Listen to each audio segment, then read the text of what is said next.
on Seriously Addictive Music News, Bon Jovi fans are celebrating and the stamp of approval for John Lennon. First of all, some U2 news. Yeah, they've decided to team up with Spotify to do the Spotify Singles Sessions. It's basically some live recordings that they did in LA. They did one track from their new album, Songs of Experience. It's called The Little Things That You Give Away, obviously. The band then opted to do a Marvin Gaye classic. Here's What's Going On. Talk to me so you can see what's going on. What's going on? Yeah, what's going on? What's going on? La, la, la, la, la, la. Nice. Now let's play a little game of Spot the Odd One Out. Jimi Hendrix, Janis Joplin, Johnny Cash, Elvis Presley, Ray Charles and John Lennon. All American, bar Liverpool's John Lennon. I mean, apart from the fact that he got his green card and his visa in, was it 70s? Yeah. No, true that. But John Lennon, following in the footsteps of all of those people, getting his very own US postage stamp. Let's have a little look at it. Iconic image of absolutely. Lennon. And this is going to be happening, hopefully, within the next year. Very that we'll cool. have these...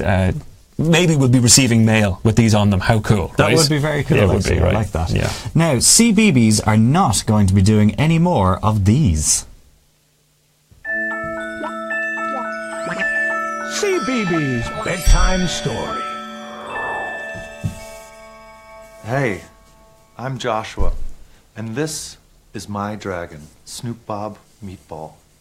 Now, don't get too scared. They're not canning bedtime stories. They are just canning two pre-recorded ones that they did with Queens of the Stone Age frontman Josh Homme, because he kicked a photographer in the head. Chelsea Lauren was kicked in the camera stroke head. Is this grand enough to can this? I think it kind of is. Like, as a company, the BBC obviously don't want to be associated with an act of violence until the matter is resolved, they say.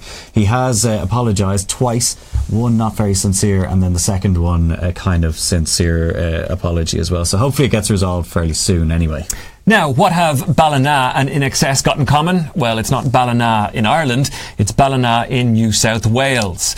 They are hoping within the next 2 years to have their very own In Excess museum, and it's quite an iconic looking building. Let's have a look around it here.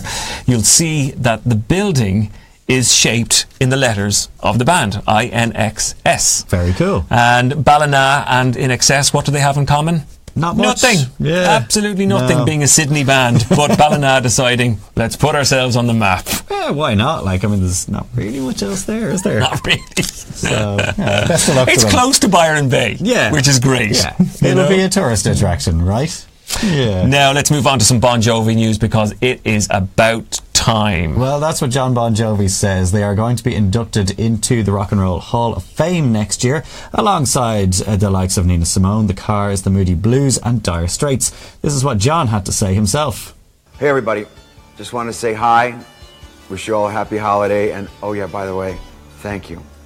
Thanks for inducting us into the Rock and Roll Hall of Fame.